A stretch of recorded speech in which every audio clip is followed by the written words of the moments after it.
Okay, good morning. Unless there's questions, I'm just going to get going. Okie dokie. Okay, so last time we talked about submanifolds. So we're basically talking about manifolds and basic operations that you can do with manifolds.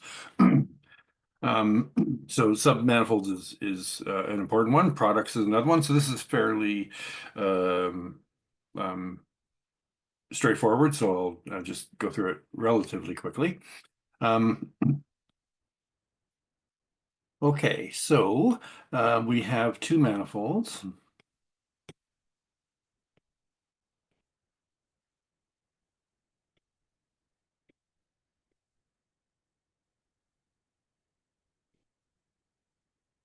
M1 and M2.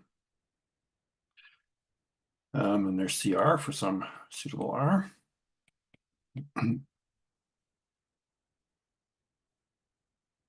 Okay. So what we are going to do is we're going to make their product into a manifold, and as part of the result, I'm going to tell you what the atlas is. So we're going to take atlases, A sub A, let's say. Um,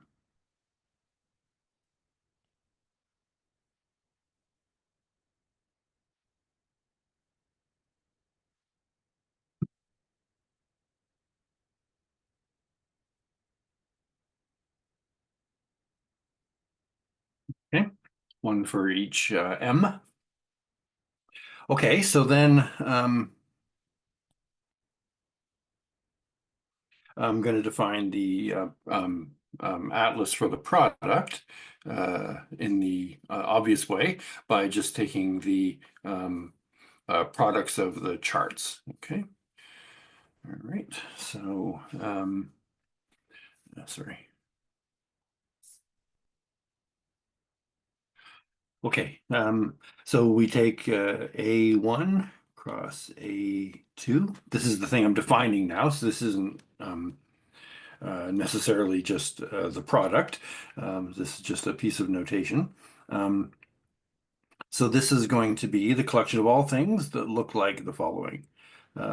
So it's going to be U1 cross U2, V1 cross V2, V, V1 cross V, V2, where um, U1, V1, uh, V1. Let me do it this way to save some time.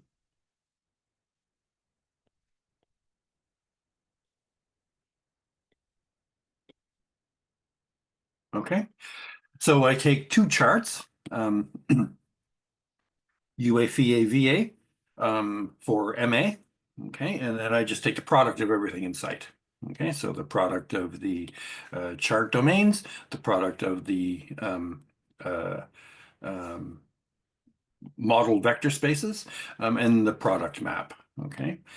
And let me just be clear about that, what the notation, it's pretty evident, but let me say it explicitly anyway.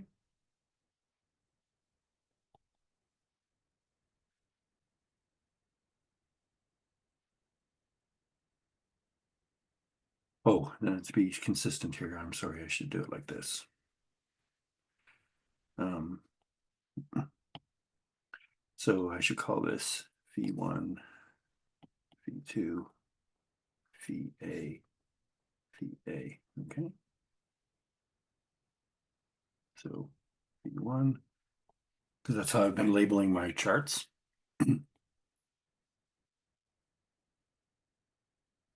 And so it takes a point x1, x2 in the product, and of course it just maps it to the product. V1, x1, v2, x2. Okay. All right. So that defines a collection of things. Um, and so the statement is that that collection of things is an atlas.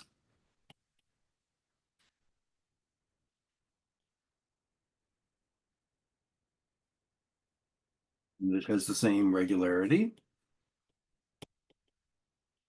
for the product.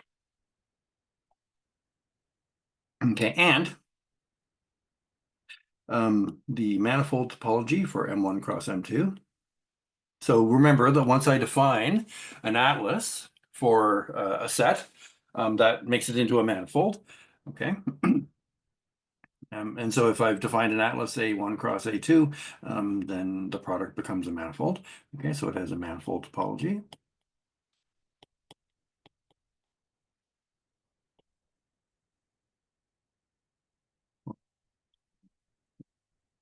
And two is agrees with the product topology.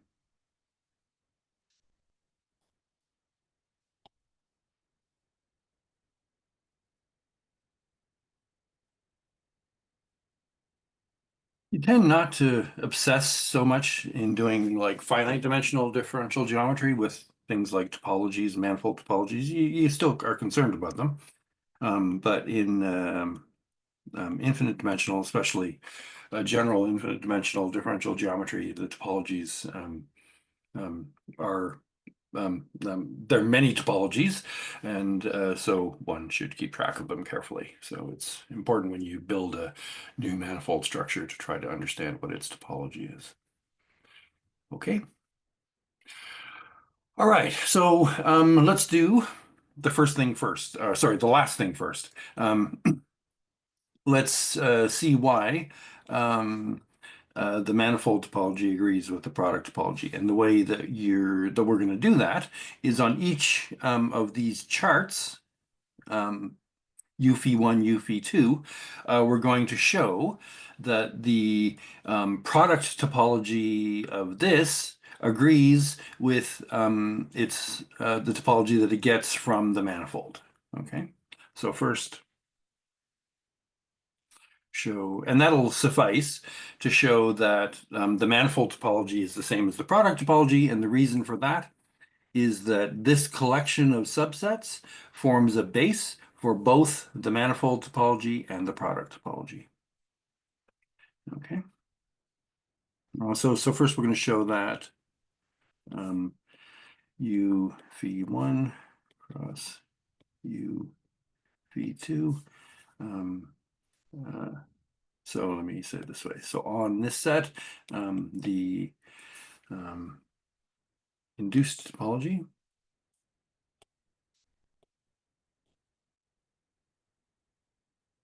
from the manifold topology, because it's a subset of the product,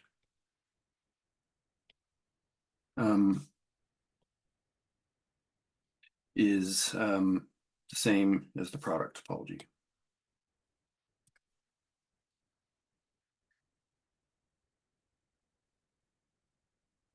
So this is a little backwards, but because we haven't actually shown that this is a manifold yet, but in fact, you kind of don't need to here, because what's the manifold topology on this thing? Well, the manifold topology on this thing is exactly the topology. Remember that this mapping is now going to be a bijection from here onto here. Okay, so you have to check that if phi 1 and phi 2 are bijections, then phi 1 cross phi 2 is also a bijection. So that's a bijection onto its image. Okay, so that's elementary to check. And so then the manifold topology that gets induced on this is really just the topology that you get on here by saying that phi 1 cross phi 2 is a homeomorphism onto its image. So really the manifold topology on here is defined without knowing necessarily at this point that we have a manifold. It's just the topology that it gets from mapping into this guy. Okay, so let's do that. So what do we need to do? We need to show that the mapping, what we're going to do is we're going to show that if you equip this thing with the manifold topology, then this mapping is a homeomorphism onto its image in here. Okay, and that will be enough to prove what we want. Okay, so we will show and this isn't hard, it's sort of more words than effort, that V1 cross V2 is an homeomorphism to its image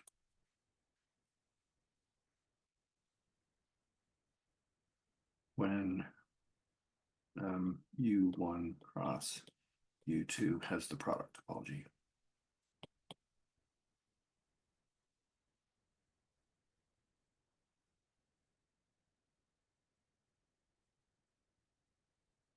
Okay.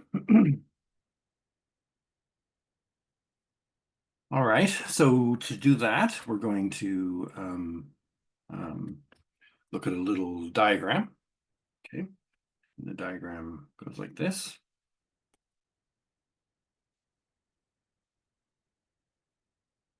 So we're going to use the fact, of course, that the product topology is defined by a map into a product is continuous if and only if its components are continuous. Okay. Okay. So we have the projection. So A here is going to be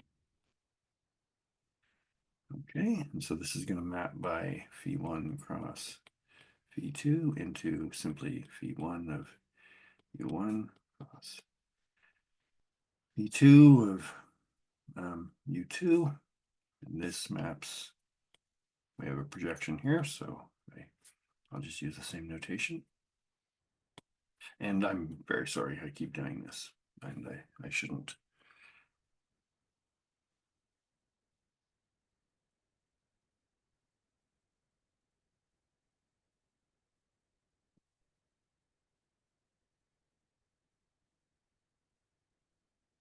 Okay, U, phi A. And here, this mapping is the mapping here is the chart map phi A. Okay, all right, so we have this diagram. And now once you draw the diagram, what am I trying to show? I'm trying to show that this mapping, okay, is a homeomorphism onto its image if this thing has the product topology. All right. So first, so I have to do two things then. So if this has the product topology, I have to show that this is continuous. And so I know that it's a bijection, and so I also have to show that if this has the product topology, then that mapping is continued. The inverse mapping is continuous. Okay. Okay, so first I'm going to show that this mapping is continuous. All right. So to do that, because this thing is mapping into this product here, what I have to show is I have to show that the components of this mapping are continuous. Okay. And so that means that I have to take the mapping from here into the two components. Okay, but that mapping is just um, the composition of these two. Okay, so I'm just saying in words, and I'm not going to write all of this out. Okay, the point is that the mapping from into this guy is continuous because it's a composition of these two continuous mappings. Okay, and because this mapping is continuous for each A, then this mapping is continuous. Okay, so that gives continuity of phi1 cross phi2. And the same argument works for the inverse. Okay, except you're going to use now the product topology on here, and you're going to take the mapping that goes like this. And so now you're going to use the fact that this inverse mapping is continuous. Okay, so it's a very elementary argument just using properties of the product topology. Okay, and I will simply summarize the pictures I just drew with a couple of words. This follows definition of product topology.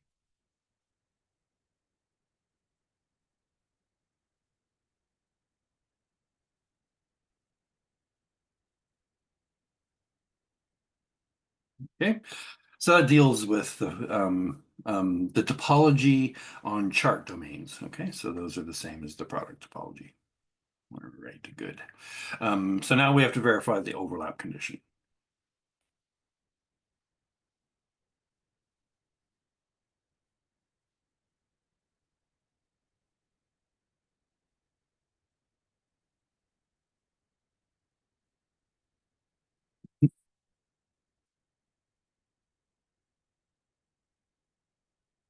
Okay, so suppose I have two charts for the product.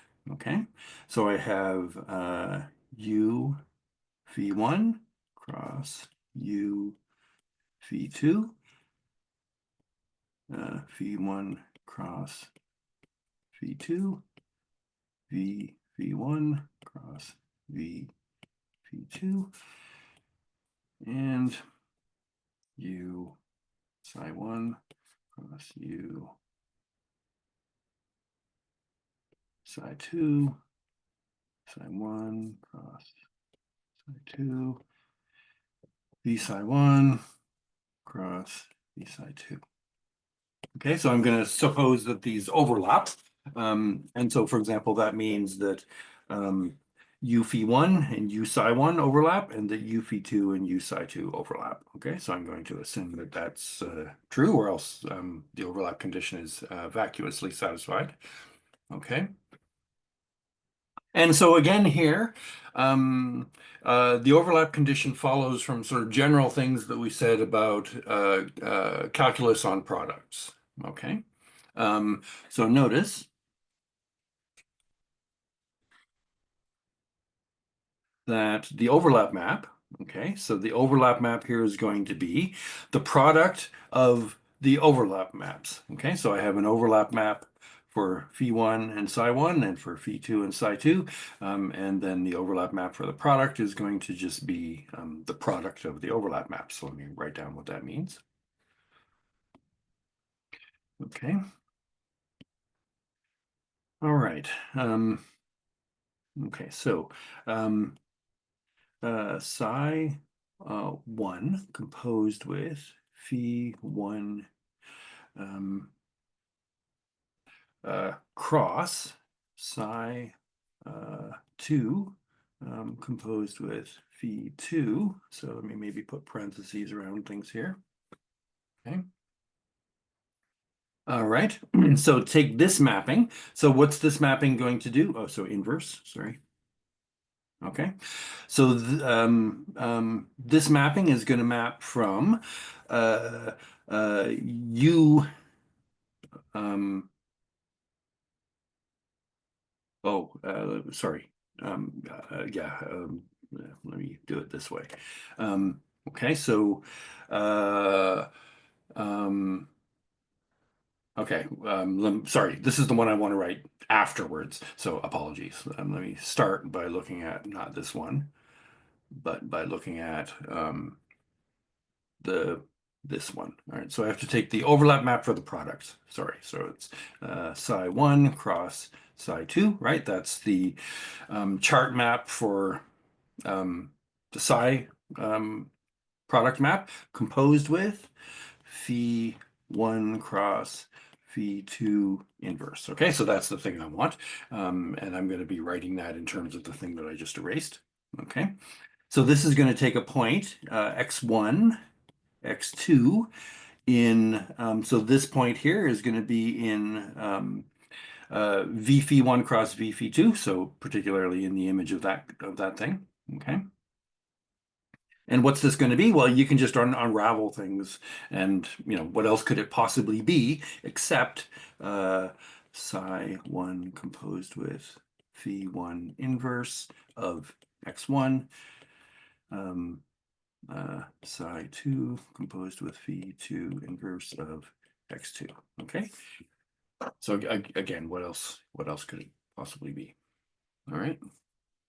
Okay, so the point is, like I said, the overlap map for the product is the product of the overlap maps. Okay. Okay. And so what do I need to verify? I need to verify that This composition is of class CR. Okay.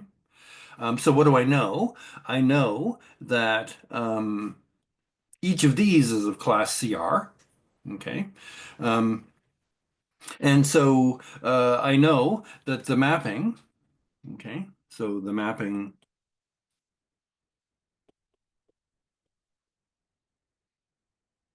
1 x2 maps to, and so I'm going to write my overlap map for the product in the right form.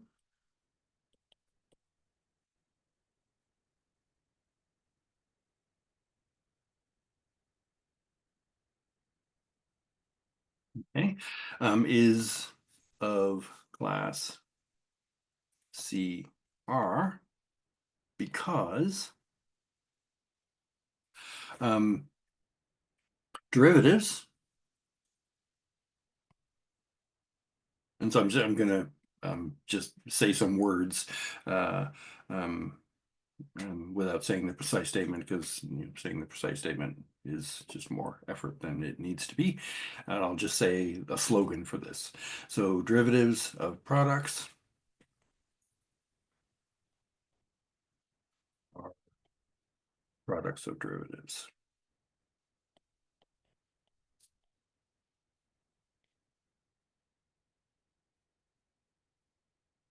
Okay, so if you have a mapping to a product like you do here, okay, to differentiate that, you just differentiate each of the components of the product. We proved that when we talked about calculus. Okay.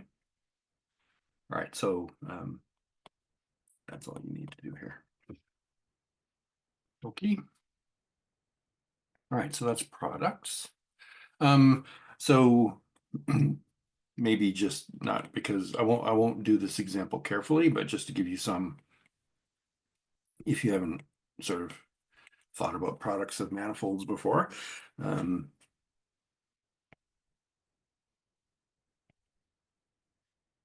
okay. So of course, uh, Rn, um, you can think of as being Rn minus M cross Rm. Okay, so again, I'm not going to do anything here carefully. What I mean is that this is a manifold, and it's a product manifold. So each of these things is a manifold, and you can sort of easily see that the product of charts for here just gives you the normal charts for Rn. So that's what this symbol is supposed to mean here. Okay. So another example of a product is, and so here, for example, you could write this as n copies of R.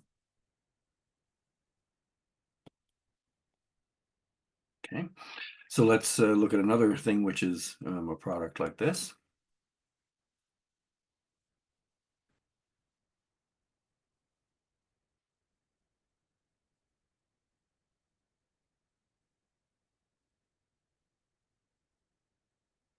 Okay, so take a circle. Okay, so we've talked a lot about the circle. And if you take the product of n copies of the circle, you get a thing which is called the n torus. Um, and so, for example, the two-dimensional torus is, it's a two-dimensional manifold. Um, and you can kind of draw a picture of it. There's multiple ways to draw a picture of the two torus.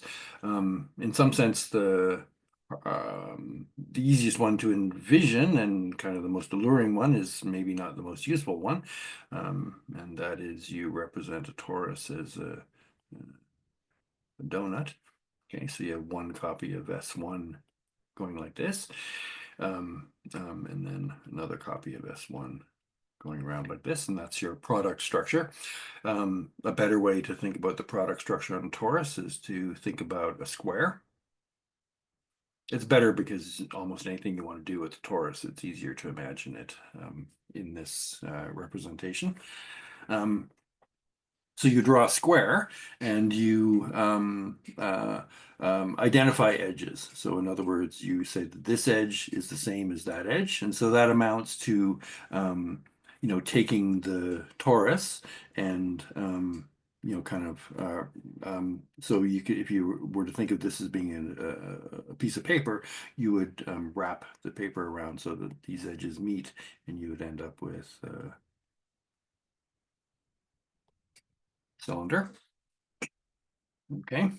And then after you do that, you match these edges. Okay. And so that means that you take the two um, red circles here. Okay. And you fold this thing around so that that one meets up with that one. And you then, when you do that, you're going to get a shape that kind of looks like this. Okay. But this is actually although it's, this is kind of an attractive way to represent the torus. If you ever want to do calculations on a torus, this is the preferred way to do it, probably. Okay, good. So these are all finite dimensional examples of products. Of course, you can contrive very easily infinite dimensional examples of products by just taking two infinite dimensional examples that we talked about. And so there's really only two infinite dimensional manifolds that we've talked about so far. One being open subsets of a locally convex space, and the other being this unit sphere in an infinite dimensional Hilbert space. Okay, so we talked about those as infinite dimensional manifolds, and we haven't really seen yet any other examples of infinite dimensional manifolds for the reason that, as I've said, examples of these are hard to come by. So many of the examples that I'll talk about are going to be just finite dimensional, just because it's easy and gives the requisite intuition. Okay. All right. Um, so the next thing we want, all right, so when we've talked about manifolds, what's the structure of a manifold? So manifolds are objects which look like locally around any point. They look like open subsets of some locally convex space. Okay. And we've done some constructions with manifolds, submanifolds, and products. We haven't yet talked about mappings between manifolds, and we spent a lot of time when we talked about calculus talking about mappings, so mappings of class CR and what have you. So we should talk about mappings between manifolds too. So let's do that.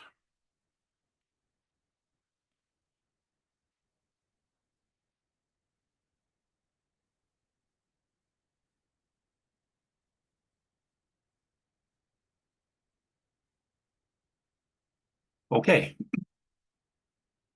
so let me give the definition, and then I'll draw the picture. Okay.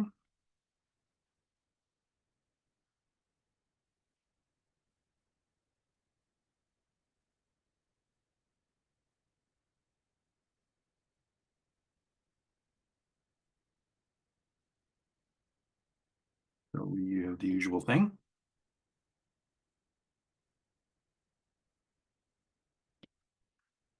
All right. So a mapping V from M to N is of class CR if, okay, so for every X in M, there exist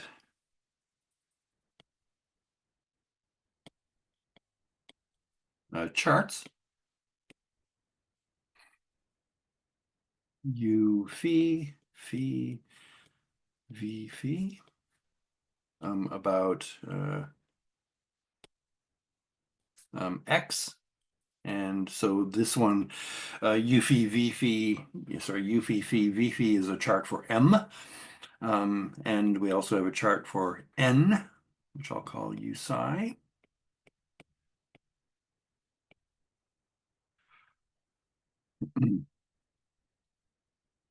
will be a chart about phi of x such that, okay, some properties have to hold. The first property is so these are charts about x and phi of x, and I require that phi maps ux into sorry u psi u phi into u psi. Okay, and so the idea is if phi is continuous, the idea is that you can always do this by shrinking u phi, right? That's the definition of continuity. The definition of continuity is that for any point in the image and any neighborhood about that point, I can find a neighborhood about the point which maps to this guy so that this is true. Right? So when continuity holds, condition one is always possible. So I'm going to assume it, which is reasonable because I want to talk about mappings being of class CR for r greater than or equal to 0. Okay, and then the other condition is that you have this mapping, and this is where I'll draw a picture in a second. Okay, so I'm going to give this mapping some notation because it's an important thing. I'm going to call it phi, capital phi, phi psi. And what's this going to do? It's going to map from phi of u phi into psi of u psi. Okay, so notice that this thing is an open subset of v phi, this locally convex space, and this one is an open subset of v psi. Okay, so these are both, this is a mapping now between open subsets of locally convex spaces, and so that'll be necessary for what I'm about to say.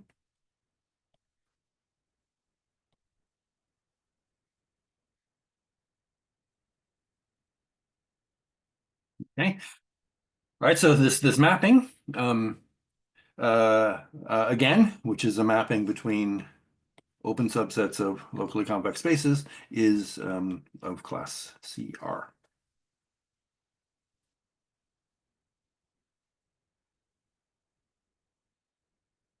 Okay. All right, so that's the definition. Okay. So let me show you what the picture is attached to that. Okay.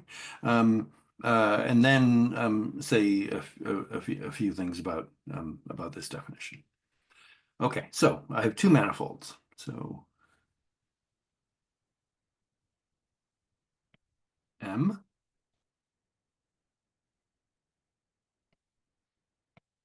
N, and I have this mapping phi between them. Okay, and I have a point X here and its image here. All right, so the definition says I find two charts, one about X and one about phi of X. Okay.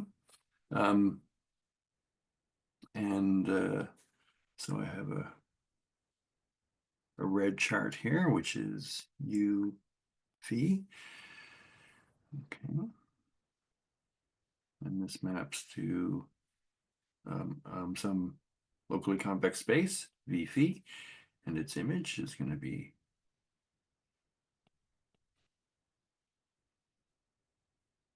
okay. All right, and then I have a blue chart here, which is U psi.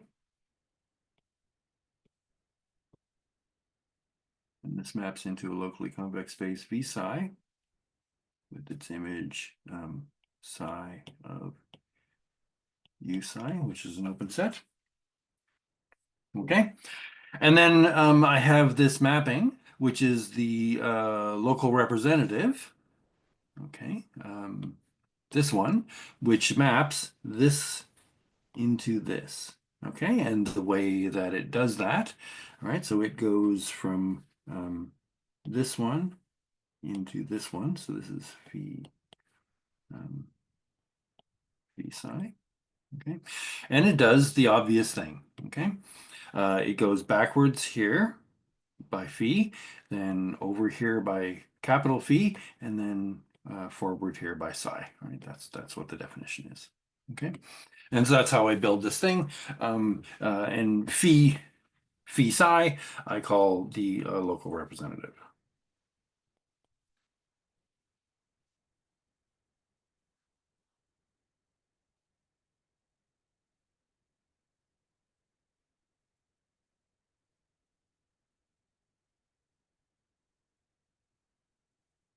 of phi in the charts. Okay. All right, so if you choose a different chart, you'll get a different local representative. And in fact, my definition says the following. Um, it says there exist these charts. Okay.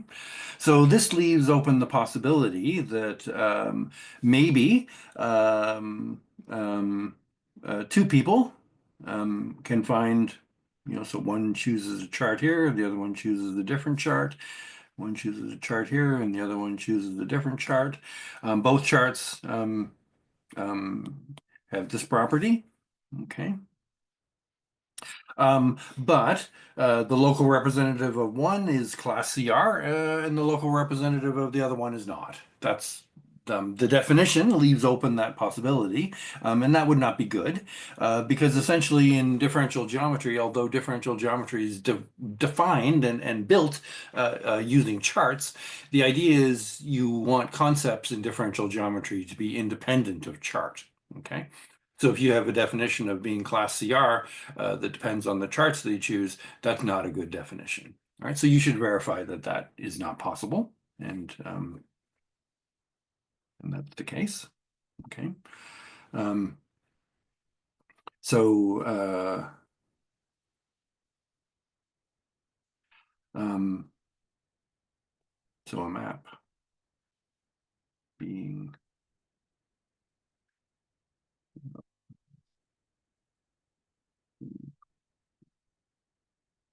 does not depend on which chart um, is used. Okay, so the definition says there exist charts, and the fact is it doesn't matter um, which of the existent charts that you choose to fulfill the construction involved in the definition. Okay. All right. So suppose we have two charts. And so we're going to show that being CR in one chart is the same as being CR in the other chart. Okay. So we have two charts.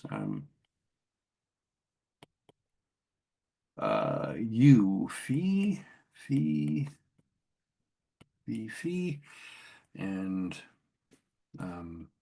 U phi prime, phi prime, phi prime about x, and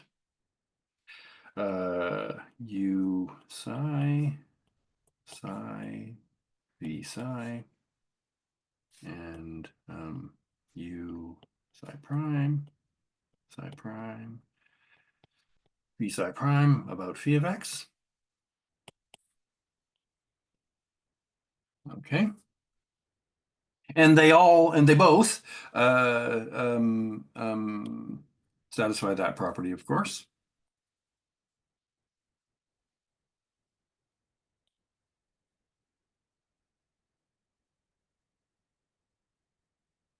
Okay, so phi of u phi is contained in u psi, right? And then you have the same thing for the primed charts as well.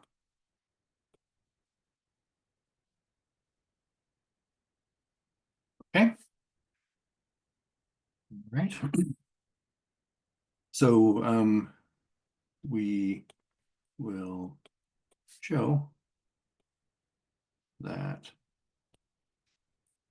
2 and 2 prime, well, this is that phi phi psi is CR. And this one is phi prime psi prime. We'll show that these two things are equivalent.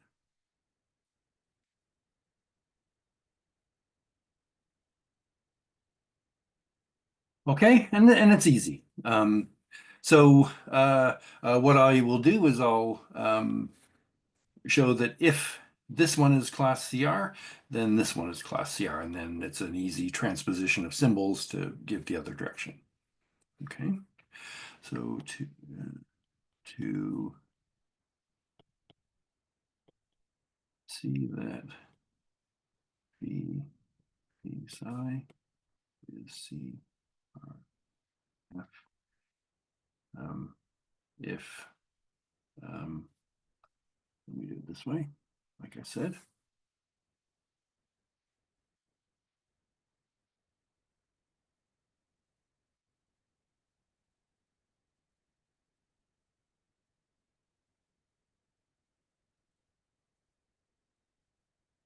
Okay, all right, so phi prime psi prime is by definition psi prime phi, so of x.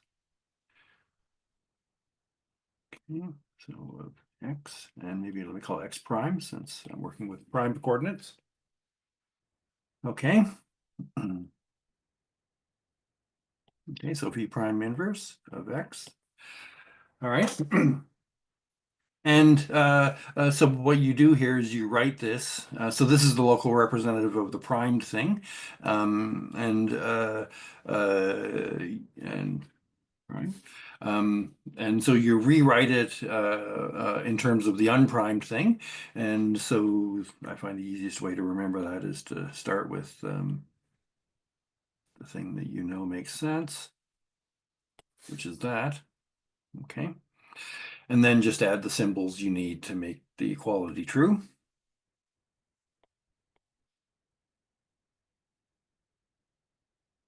Okay.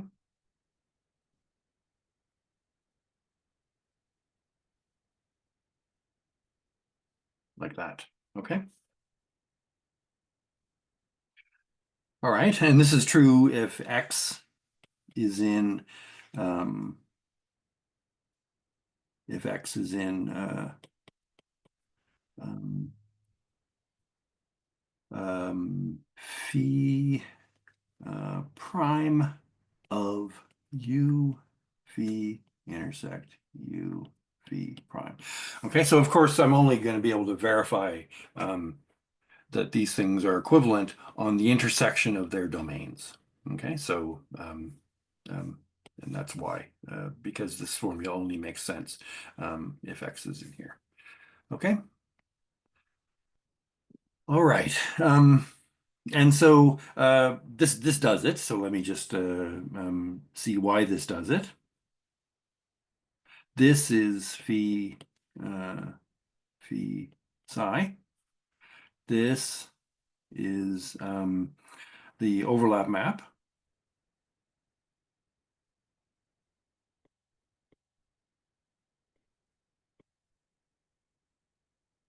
Okay, and this is also the overlap map. Okay, and these three things are of class CR. The overlap maps are class CR because that's the definition, one of the properties of overlap maps. And this is of class CR because I'm assuming that it is. Okay. All right. And so therefore, the composition, so these are all of class CRF. So therefore, phi prime, psi prime. Okay, and let me just be a little, I'm not always pedantic about this, but let me be pedantic about it here. Restricted to phi prime of u phi intersect u phi prime is of class C. Okay. All right. So it's the CR-ness of this one. Sorry. The CR-ness of this one implies the CR-ness of this one on the domain where it makes sense to ask for that. All right. And then, of course, it's easy to verify that, uh, um, of course, if this is a, sorry,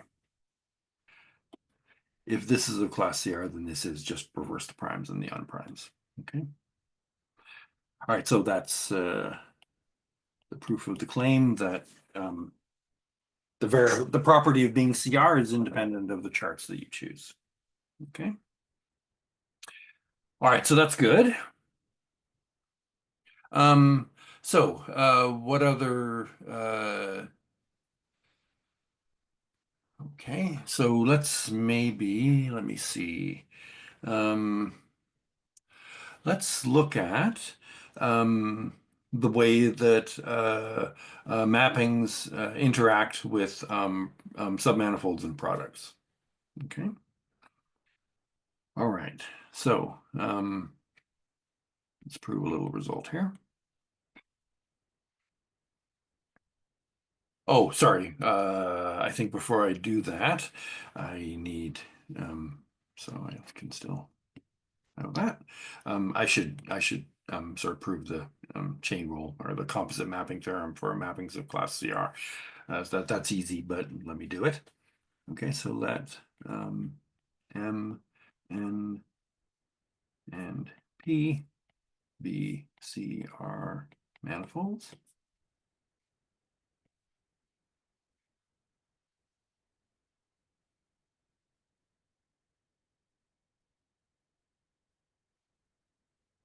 Okay, and let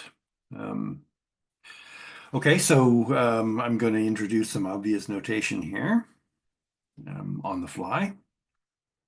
Okay, so I have a mapping phi from M to N, which is a class CR, and so the notation I'm going to use for class CR mappings from M to N is exactly the same notation as I used for class CR mappings between open subsets of locally convex spaces. So this will not send you into spirals of confusion. Okay, so this is just by definition the set of all CR mappings from M to N. Okay, and capital psi is going to be CR mapping from N to P.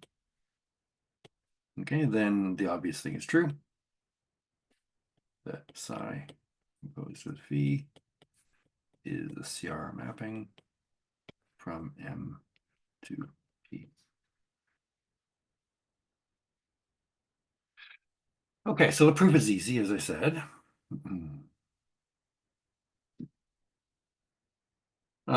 You just write down local representatives of everything in sight. Okay, so let X be in M,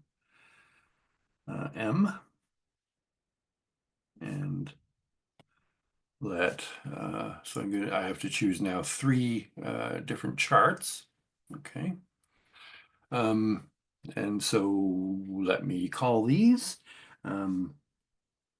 U phi phi phi phi. Okay, so this is going to be a chart about X. Then I'm going to take a chart U psi psi v psi. And this is going to be a chart about phi of X. And then a chart U kappa kappa v kappa, and this is going to be a chart about psi composed of phi of X. Okay, so these are going to be charts.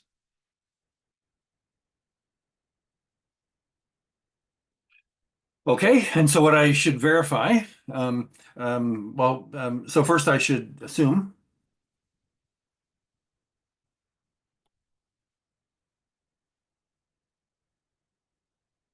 Okay, um, that they have the property that the mappings phi and psi map these chart domains appropriately one into the other. Okay, so I require that phi of u phi is contained in u psi, and psi of u psi is contained in u kappa. Okay, of course. All right. Okay, so now I have to verify the overlap map for the composition. I have to verify that that one is of class CR. Okay, so I have so phi psi kappa. Okay, so that's the sorry, this will be phi kappa, right? So this is the local representative of phi composed with psi with respect to the charts phi and kappa. All right, so what's this by definition? So it's kappa composed with psi composed with phi composed with little phi. Okay, and so I have to, of course, restrict it to the appropriate the appropriate domains, but right. So these are oops. All right, so these have to be restricted, but I'm not going to worry about that notationally. Okay, so again, the easiest way to do this is to write down. Give myself some space here. Okay, so I have the mapping capital psi here. So it's going to have a local representative, which is um,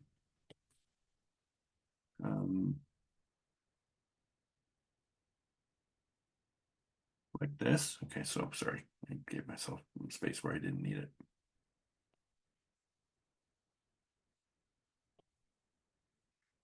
Okay, so it's going to be psi composed with psi inverse. Okay, so this is now the local representative of psi. So this is psi little psi kappa. Okay, then you need to cancel the little psi. Okay. Then you need to do this. Oh, I'm sorry, that's an inverse. Like that. Okay. And this one is phi phi psi. All right. So again, you just massage it so that the local representative of the composition is the composition of the local representatives. Okay. All right, and so these are CR, and so their composition will be CR, and so that does it. Okay, so the result follows. Okay, because it reduces the checking that the composition is a class CR, it reduces to checking that in charts. Okay, all right, so the result follows from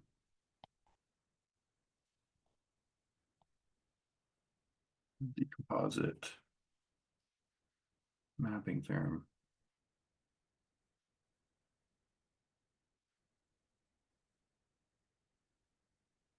for locally convex spaces.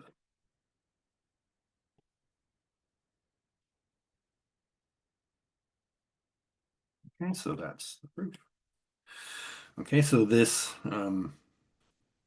this is called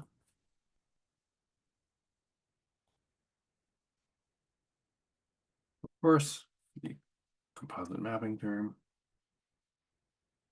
for manifolds. Okay, and of course, necessarily then it yields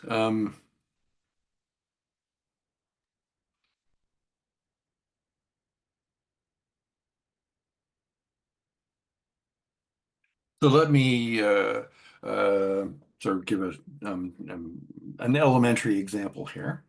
And so one of the things that the example will show is that this composite mapping theorem for manifolds implies, of course, the composite mapping theorem for locally convex spaces. Okay, so let's let U, OU, and V, OV be locally convex spaces. And let N in U and O in V be open.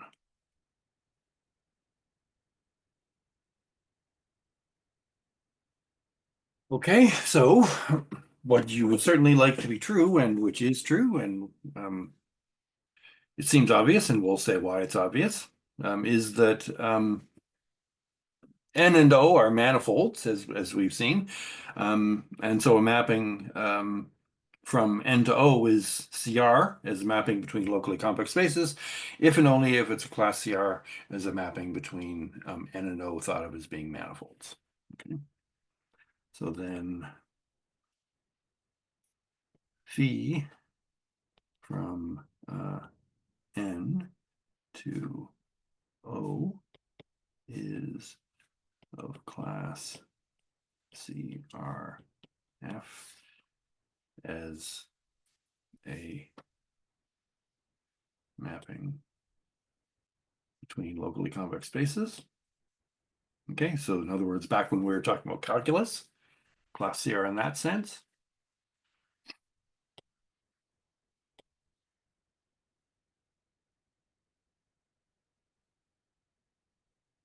If and only if it is of class CR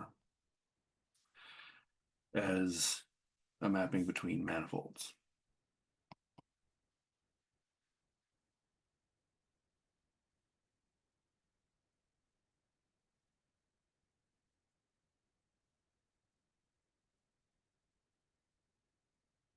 Okay, and why is that? Well, that's because every open subset of a locally convex space has a natural chart.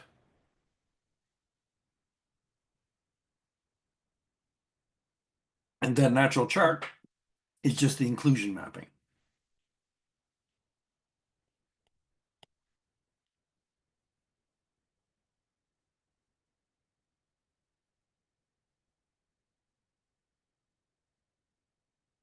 Okay. So iota n from n into u and iota o from o into v. Okay.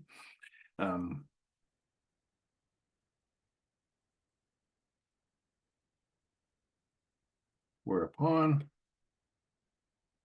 the local representative, okay, so phi, all right, so iota, sorry, iota n, iota o, okay, so the local representative with these two chart maps, okay. All right, so this is a mapping from um,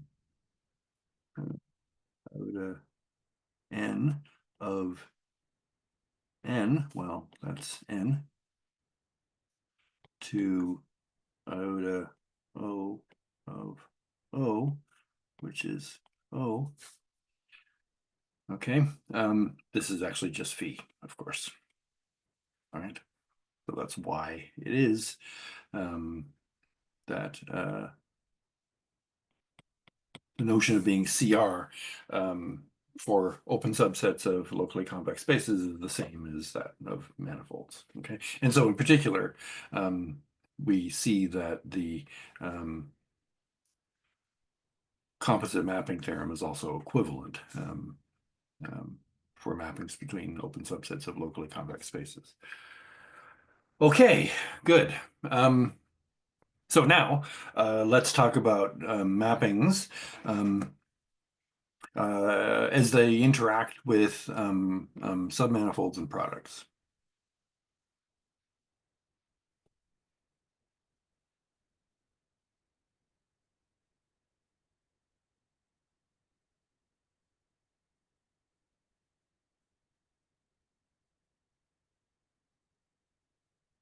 Okay.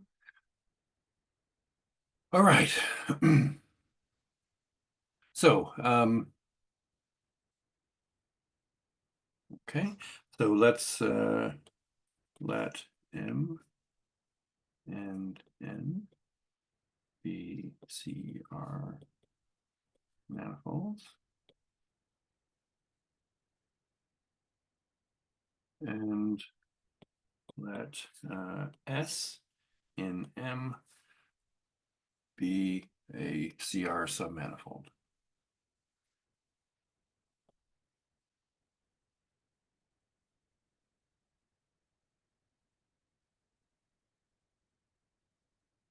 Okay.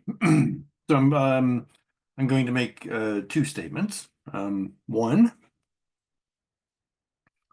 is simply that the inclusion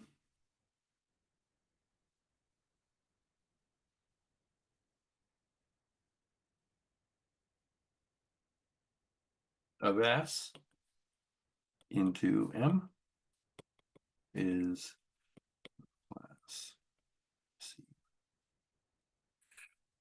Okay.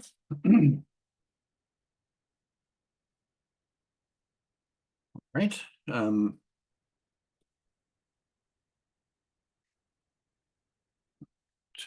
next statement.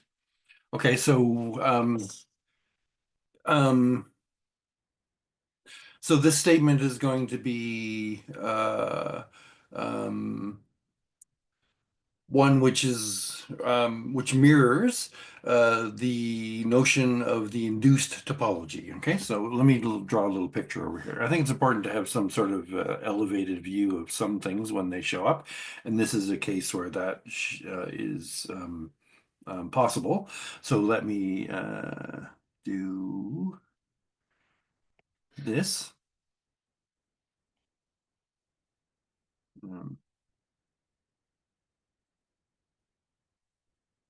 okay, so remember, so if I have a topological space S,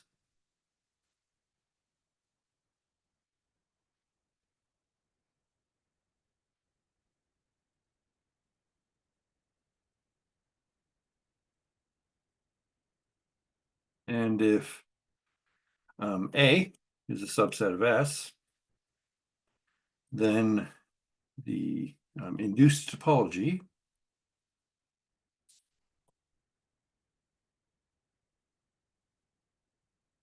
for S, for A,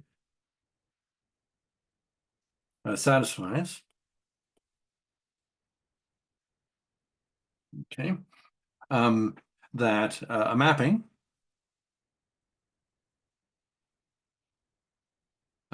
phi from, so I have some other topological space, let's say T. Let me not try to write a fancy T, let me just write a T. Okay, so I have a topological space T into A is continuous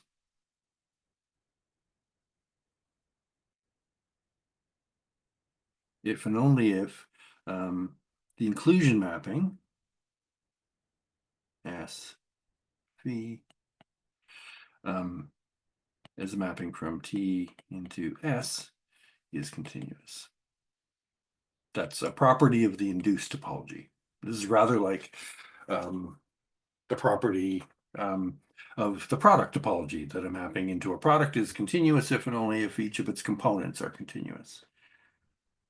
Okay, so there's a diagram that goes along with that, and we're going to draw that diagram also here for submanifolds. So here I have A, which sits in, and so I'm writing S, and I apologize for that. That's an A. I'm getting my manifolds and topological spaces confused. Okay, so I have the inclusion mapping here. Okay, then I have my mapping T. Okay, and what this says is to check that phi as a mapping into A is continuous. It suffices to check that this mapping, which is phi composed with the inclusion, is continuous. Right? That's what the result. That's what this little. We talked about this before, but I'm just reminding you of it because we're going to do something like it again just now for not for continuity, but for CR. Okay, so just to give it a little bit of color. Okay. All right. So a mapping, and so you know what's coming now. It's exactly the same um, story, except for manifolds. Okay, so a mapping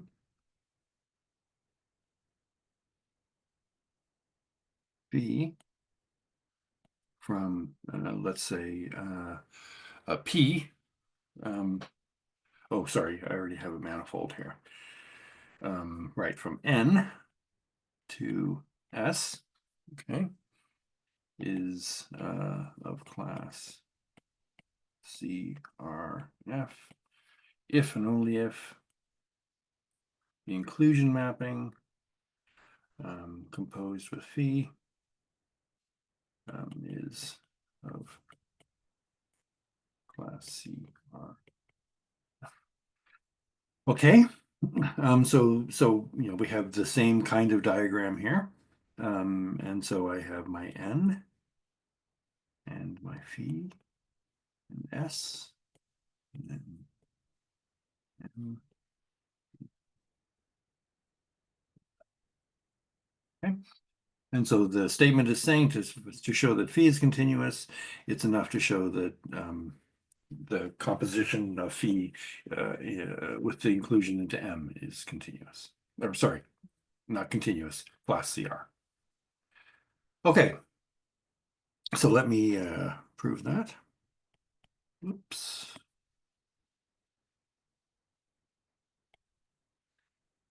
Okay, so first, let's show that the inclusion mapping is continuous. Okay. All right. So what do I need to do to show? Sorry, I keep saying continuous. I got myself distracted by my aside. So I'm going to show that the inclusion mapping is of class CR. So I need to show that its local representative in some suitable chart is of class CR. Okay. Oops. All right. So let X be an S, and let uh, U phi phi V phi W phi be a submanifold chart for S um, um, about X.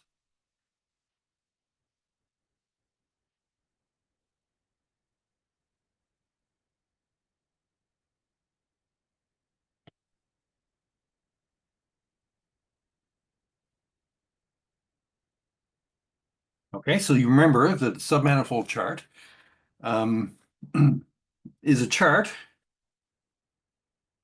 for M. Okay, so that's just a regular chart, but there's also this sequentially closed subspace W phi of V phi with the property that the points in U phi that are in S get mapped to the points in the image of U phi which intersect W phi. Right, so W phi is a local is what S looks like locally is the idea.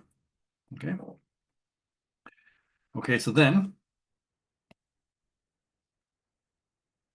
all right, the local representative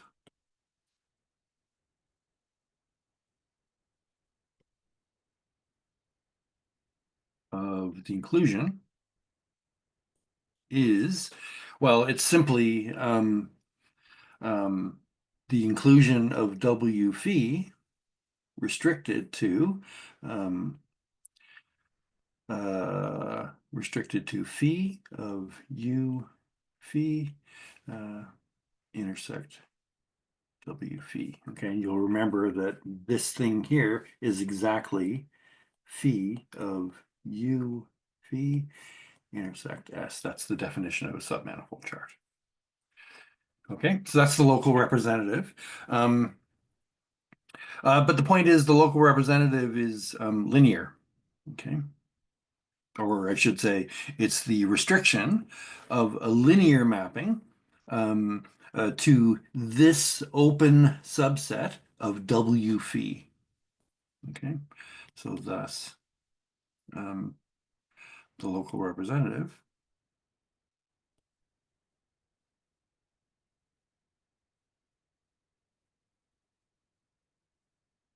is the restriction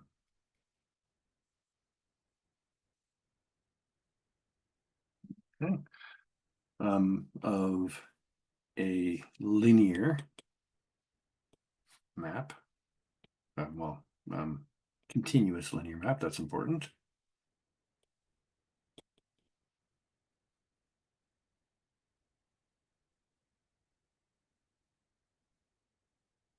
To the open set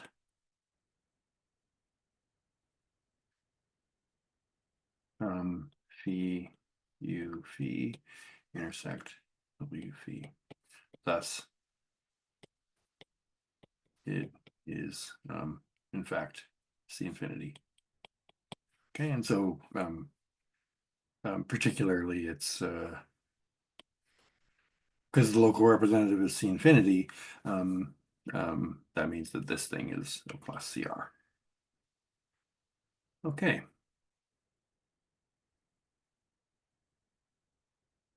All right, so let's see, I should be able to finish this in a moderately coherent way. All right, so what am I saying? So I'm saying here that phi is CR if and only if this thing is CR. Well, sorry. Phi is CR if and only if this thing is CR. Well, I just showed that this is CR, and I'm assuming that this is CR. Okay. Um, all right. So, sorry. This is CR. So if this is CR, then certainly the composition is CR. Okay. So one direction of this is obvious, and that is that if this is CR, then this is CR. Okay. So I'm only going to prove the non-obvious assertion. So assume that this is of class CR.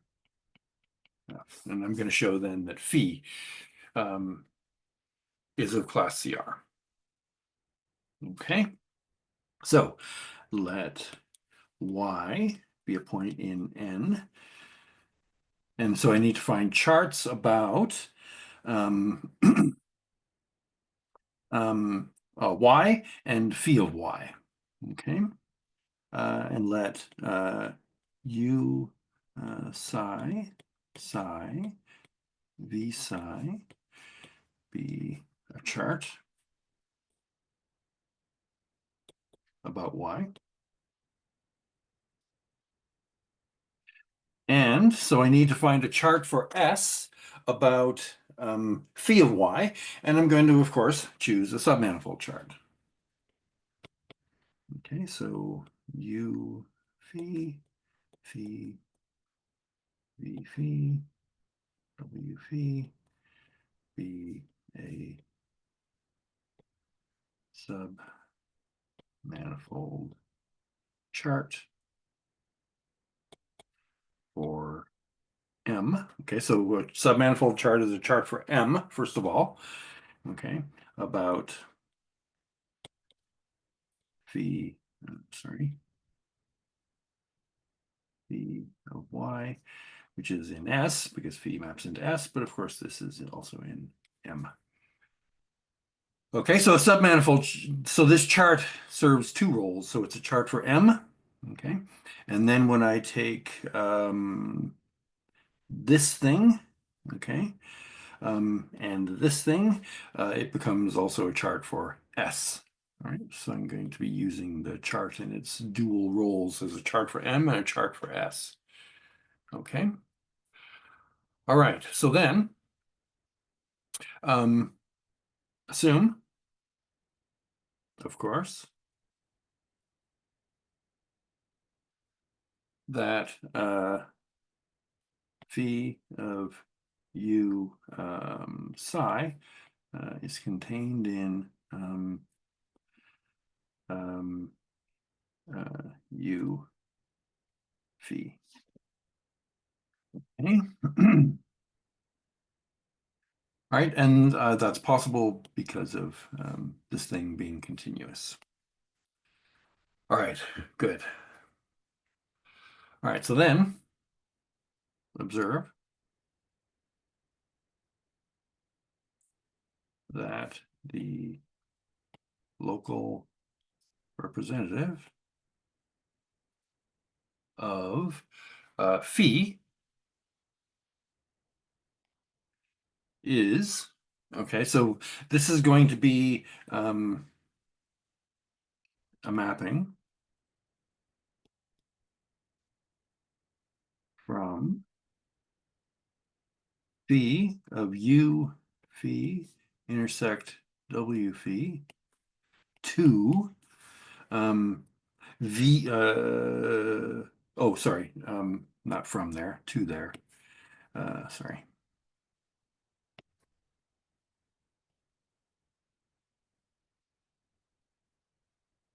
Okay, so it's going to be a mapping from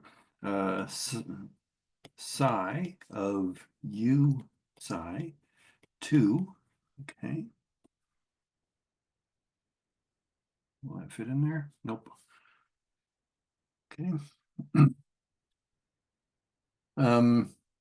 All right. Okay, is um, um,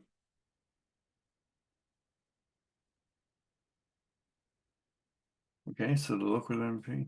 Oh, right. So is of class CRF as a mapping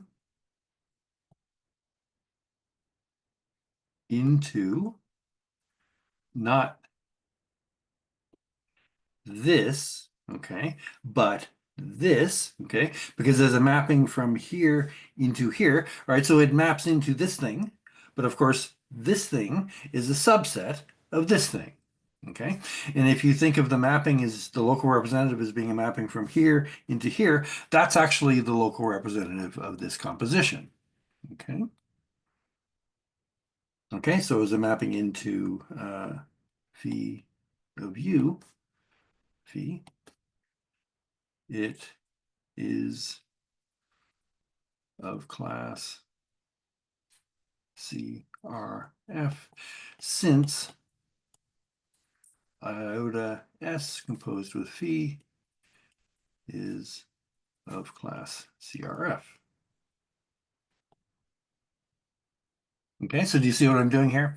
So phi maps this into this, okay, because phi is a mapping from N into S, okay, but S is a subset of M, okay, and so I can just as well think of phi, the local representative of phi, as being a mapping from here into here, and when I do that, I'm including this thing into here by the local representative of that.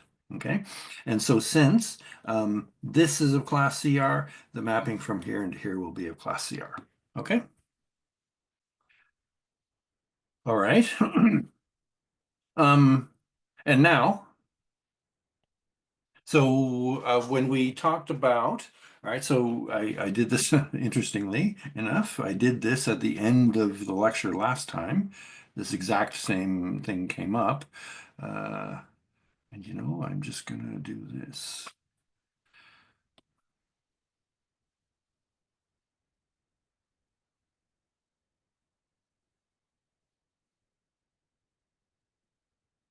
Okay.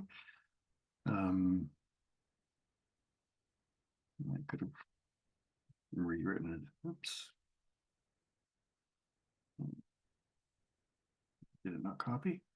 Oh, in which case I'm not going to waste any more time on it, but I'll just rewrite it. So remember that what's the setup here? So the setup here was the following thing. So we had a mapping phi back when we were talking about calculus. So phi was a mapping from an open subset O of a locally convex space U into a subspace W of a locally convex space V. Okay. And what we said was this. We said that phi as a mapping into W is CR if and only if phi is CR as a mapping into V, provided that W is sequentially closed. And our definition of submanifold included um, sequentially closedness of the model subspace W. Okay. All right. So I'm using that fact again here. So now phi. Oops. Sorry.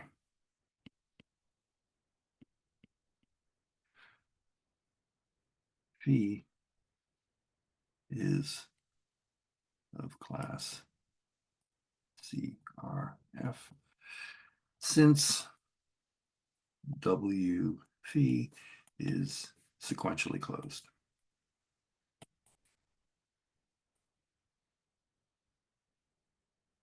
Okay.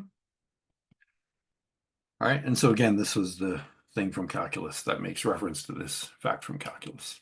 Okay. All right. So I think that's all we'll talk about today.